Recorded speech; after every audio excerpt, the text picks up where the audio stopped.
waxa kaloon in yar idinka warramaya qiso dhaxmartay laba ruux mid waa mid caasiya waa cidka aad iga cajaa'ibisay mid waa nin caasiya quraankana aad u yaqaan iyo gabadh cafiifada oo iyana quraanka aad u taqaan waxaad arkaysaa aayadda quraanka ee Ilaahay oranayo yudillu bihi man yashaa wa yahdi bihi man yashaa ninkanu aayado quraan ku haasaawaya gabadha kula haasaawaya iyana aayado quraan ay ku difaacaysaa markii ugu horeysay waa nin faqiira ninkani gabadhan ayaa soo agmartay gabadhana waa gabadh aad iyo aad Ilaahay u qurxiyay markaasuu ninkii la yaabay Ilaahay gabadhan quruxdu siiyay markaasuu aayad quraan soo qaatay wuxuu yiri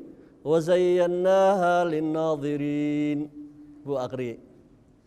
waxaanu u qurxinay dadka daawanaya faqaalat markaas waxay ku tiri وحفظناها من كل شيطان رجيم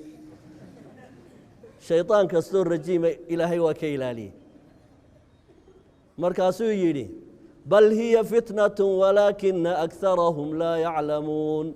امتحان بعدها يددك قاركود ما قرنيانه فتنة أدونك لغو كاني مركاسي كتري واتقوا فتنة لا تصيبن الذين ظلموا منكم خاصة هدات فتنة يدريميسو dee iska badbaadiyo iska ilaali markaasa wuxuu hadana yiri nuriidu an naakula minha wa tatma'inna qulubuna waxaan rabnaa inaan wax yar ka dhadhamino si niyadaydan kacday aa u yara xasisho markaasa waxay ku tiri lan tanaalu albirra hatta tunfiqu mimma tuhibbun meherkende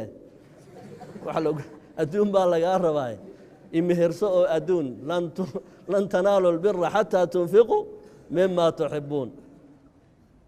markaasa wuxuu yiri wa in kana dhu usra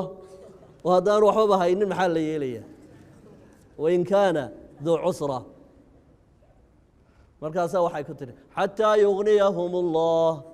inta Ilaahay qaniye leeyahay iska sugaan markaasa hadana wuu yiri walladina la yajiduna ma yunfiqun haddaanu haynba wuxuu bixiyana qaalat ulaa'ika canhaa mubcaduun hadduu faramaran yahay tan oo kale ilaahay waa ka fogey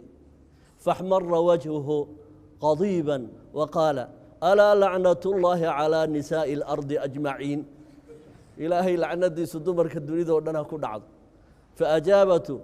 lidakari midlu xadi lunhayayn ayay inoogu jawaabtay marka waa laba ruux way sheekaysanayaan واحد wuxuu ku aasaawayaa quraankii midna quraankii buu isku difaacaya labadaas bade way halkay kala joogan waa dareemaysaa marka qisaska horta ku saabsan dadkan saalixiinta ah ee Ilaahay ka dhowray macaasida aad bay u badan tahay oo hadaynu caawo dhan ka sheekeeyo isniraahno ee ka dhamaan mayno waxayse aan inta u soo qaatay